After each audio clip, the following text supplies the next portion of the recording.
अस्सलाम वालेकुम। आज हम लोग FSc part 1 chemistry chapter number 5 liquid start करेंगे। सबसे पहले यहाँ पे हमारे पास है लिक्विड्स के इंट्रोडक्शन। सबसे पहले हम लोग बताते हैं कि आप लोगों ने जो जनरल बात पढ़ी हुई है आज तक जितनी बात पढ़ी हुई है कि लिक्विड में हमारे पास क्या होती है, डेफिनेट वॉल्यूम होती है, फिक्स्ड वॉल्यूम होता है। ठीक है, वॉल्यूम इनका क्या होता है, फिक्स्ड होता है। फिक्स्ड बोलते हैं, डेफिनेट बोलते हैं, बात है कि फिक्स्ड वॉल्यूम, तो फिक्स वॉल्यूम होता है। और दूसरी बात आप लोगों ने क्या पढ़ी है कि इसकी इनडेफिनेट शेप होती है। इनडेफिनेट या फिर नॉट फिक्स्ड या फिर नॉट फिक्स बोल दें या फिर नो फिक्स्ड शेप। ठीक है, इनडेफिनेट इनकी क्या होती है, शेप होती है।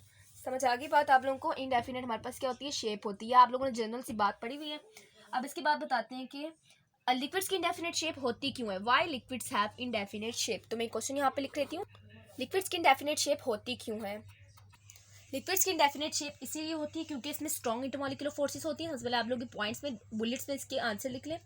स्ट्रॉन्ग इंटरमॉलिक्यूलर फोर्सेस होती हैं, इस वजह से इनमें क्या होती है, इनडेफिनेट शेप होती है। अब ये जो स्ट्रॉन्ग इंटरमॉलिक्यूलर फोर्सेस है not enough to hold molecules one another to hold molecules. तो ये जो ये नॉट इनफ होती है टू होल्ड मॉलिक्यूल्स, यानी ये इतनी काफ़ी नहीं होती, इतनी हमारे पास उस लिहाज से नहीं होती कि अब लिक्विड मॉलिक्यूल्स को एक दूसरे के साथ होल्ड करके रखें, इसलिए एक दूसरे के ऊपर स्लिप होते रहते हैं। Therefore they slipped over one another, they slipped over one another, they slipped over one another. ये आप लोगों ने साथ ये आंसर में लिखना भी है, ओवर वन अनदर। अब मैं आप लोगों को इसका एक कंप्लीट आंसर बताती हूँ, तो मैंने आप लोगों को मतलब समझाया। तो इसमें हमारे पास ये है कि liquids have strong intermolecular forces but they are not sufficient enough to hold molecules, that's why they slipped over one another. तो इस क्वेश्चन का आंसर हमारे पास ये है। ठीक है, अब इसके बाद हम लोग नेक्स्ट हम लोग पढ़ते हैं। नेक्स्ट हम लोग एक क्वेश्चन करते हैं, इसके साथ ही एक अब स्टूडेंट्स यहाँ पे एक और क्वेश्चन है, why definition of liquids is not applicable to PVC. PVC means polymers. Polymers में या फिर हम लोग इधर अगर क्वेश्चन आ जाए ग्लास, तो आपने आंसर हमेशा ये सेम देना जो मैं आप लोगों को बताने लगी हूँ। बिकॉज एट हाई टेम्परेचर, अगर टेम्परेचर हाई होगा, हाई टेम्परेचर हाई टी लिख रही हूँ, high temperature glasses and PVC convert into liquid, तो मेल्ट होकर क्या बन जाएगा, लिक्विड बन जाएगा। मेल्ट होकर क्या बन जाएगा, ग्लास और पीवीसी लिक्विड में कन्वर्ट हो जाएगा।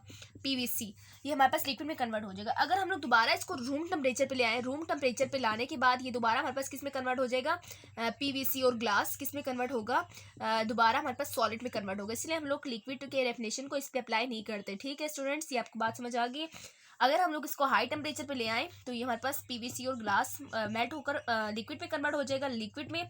और जब हम इसको दोबारा रूम टेम्परेचर पे लेके जाए, अगेन हम लोग रूम टेम्परेचर पे लेके जाए, तो पीवीसी और जो ग्लास है वो हमारे पास सॉलिड बन जाता है। इसीलिए हम लोग इसकी डेफिनेशन को इस पर अप्लाई नहीं करते। उसके बाद हम लोग इसकी काइनेटिक मॉलिक्यूलर इंटरप्रिटेशन, इसकी थ्योरी पढ़ लेते हैं थोड़ा सा। अब हम लोगों ने पढ़ना है kinetic molecular interpretation of liquids. Liquids के काइनेटिक इंटरमॉलिक्यूलर इंटरप्रिटेशन पढ़नी है। सबसे पहले हमारे पास पहला पॉइंट है कि इसकी कंपोजिशन, ये बना कैसे। ठीक है, यहाँ पे मैं कंपोजिशन लिख रही हूँ और हेडिंग आप लोगों के लिए आसान होगा इसी तरह याद करने में। कंपोजिशन में सबसे पहली चीज़ हमारे पास क्या आती है कि लिक्विड मॉलिक्यूल बना कैसे है, लिक्विड्स कैसे बने हैं। लिक्विड हमारे पास किस तरह बने, molecules, liquid is made up of molecules, liquid is made up of molecules. ये बात आप लोगों ने याद रखनी है, कभी भी नहीं भूलना कि लिक्विड में हमेशा क्या होते हैं, मॉलिक्यूल्स होते हैं। Liquid is made up of molecules and which touch one another, जो कि एक दूसरे को क्या कर रहे थे, टच कर रहे थे, जो कि एक दूसरे को टच कर रहे थे। ठीक है, ये मेन पॉइंट्स मैंने आप लोग को बता दिया। उसके बाद नेक्स्ट हमारे पास मोशन यानी मूवमेंट, इनकी मूवमेंट कैसी होती है। अब इनकी मूवमेंट हमारे पास मॉलिक्यूल्स लिक्विड और कांस्टेंट मोशन, इनकी मूवमेंट क्या होती है, कांस्टेंट मोशन होती है। इनकी क्या होती है, कांस्टेंट मोशन होती है। इनकी मोशन कांस्टेंट क्यों होती है, but the movement of molecules is restricted due to. अब इनकी कांस्टेंट मोशन होती क्यों है, क्योंकि इनके अंदर जो, अगर हम लोग यहाँ पे गैस के पार्टिकल्स बनाएं, यहाँ पे समझे एक कंटेनर, इसके अंदर गैस है। अब यहाँ पे मैं लिक्विड बना दूँ, लिक्विड हमारे पास कुछ ऐसे होगा। ठीक है, अब अगर मैं यहाँ पे सॉलिड बना दूँ, सॉलिड मेरे पास पूरा इस तरह का होगा, यानी एक दूसरे के साथ चिपके हुए होंगे। देखिए आपको नजर आ रहा होगा, बिल्कुल हमारे पास क्या है, एक दूसरे के साथ कंटेनर पूरा फिल हुआ हुआ है और इसमें हमारे पास ये गैस, ये लिक्विड और ये सॉलिड। अब इनकी जो मोशन है कंस्ट्रिक्टेड है। क्यों कंस्ट्रिक्टेड है, एज कम्पेयर, क्योंकि इनके दरमियान इंटरमॉलिक्यूलर फोर्सेस हैं। इंटरमॉलिक्यूलर फोर्सेस की वजह से एज कम्पेयर टू गैस इनके अंदर इनकी जो स्पेस है वो कम है, और एज कम्पेयर टू सॉलिड इनकी स्पेस क्या है, ज़्यादा है। तो इनकी स्पेसिस, इनकी इस तरह की मूवमेंट की वजह से एज कम्पेयर टू गैस इनकी इस तरह की रिस्ट्रिक्ट मूवमेंट की रिस्ट्रिक्ट पैकिंग की वजह से, restricted due to close packing, इनकी क्लोज पैकिंग है जिसकी वजह से ये एक दूसरे इसलिए कांस्टेंट मोशन में रहते हैं। अब इसकी रीज़न क्या है? रीज़न इसकी ये है कि रिस्ट्रिक्टेड इनकी क्या होती है, क्लोज पैकिंग होती है। इनकी जो मोशन रिस्ट्रिक्ट क्यों होती है? क्योंकि क्लोज पैकिंग होती है इनके दरमियान में, ठीक है। क्लोज पैकिंग की वजह से इनकी जो मोशन है, मूवमेंट है, वो क्या होती है, कांस्टेंट होती है।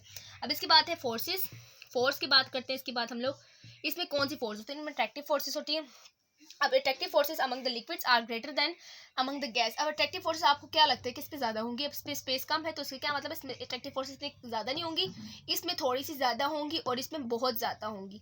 अब इसमें ज़्यादा है तो attractive forces are stronger than gas. Attractive forces in liquids are stronger in liquid. Attractive forces of liquids are stronger than gas. तो अट्रैक्टिव फोर्सेस क्या होंगी? अट्रैक्टिव फोर्स ज़्यादा होंगी। यहाँ पे मैं एरो लगा रही हूँ ज़्यादा के लिए, तो अट्रैक्टिव फोर्स यहाँ पे ज़्यादा होंगी।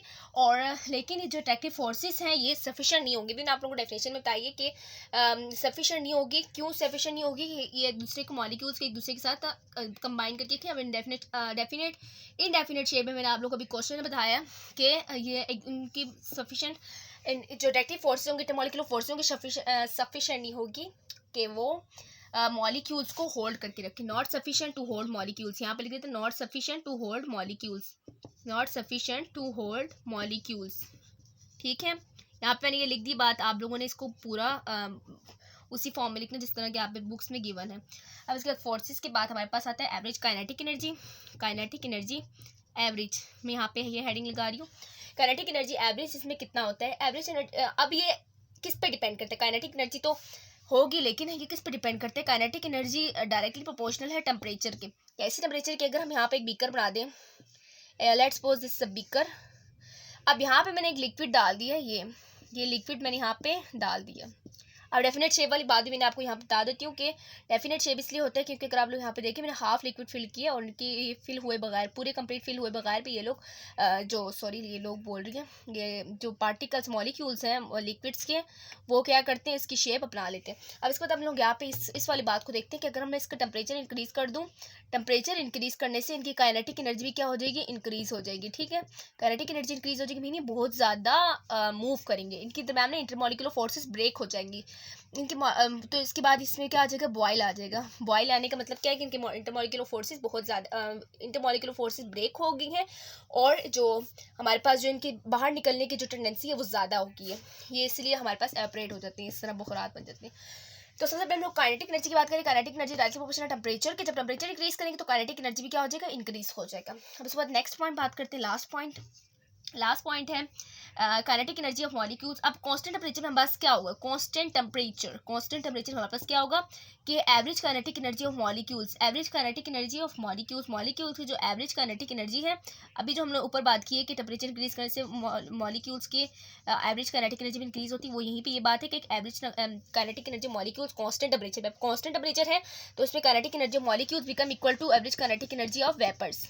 तो वेपर्स की काइनेटिक एनर्जी और average kinetic energy molecules become equal to vapours, तो इसमें हमारे पास क्या हो जाएगा, एक दूसरे के इक्वल हो जाएंगे। उम्मीद करती हूँ यहाँ पे आप लोगों को नजर आ रहा होगा, मैं थोड़ा सा नीचे कर लेती हूँ। तो यहाँ पे बात देख लें आप लोग कि सबसे पहले हमने अट्रैक्टिव फोर्स की बात की, attractive force not sufficient to hold molecules. उस पर kinetic energy average is increase with increase in temperature and is directly proportional. और उसके बाद है कांस्टेंट टेंपरेचर पे kinetic energy molecules become equal to the kinetic energy of vapours. So this is our today's lecture. अगर lecture पसंद है तो like करें, दूसरों के साथ भी शेयर करें, चैनल को भी सब्सक्राइब करना भूलें। मिलते हैं नेक्स्ट लेक्चर में प्रॉपर्टीज ऑफ लिक्विड के साथ, तब तक के लिए अल्लाह हाफिज़।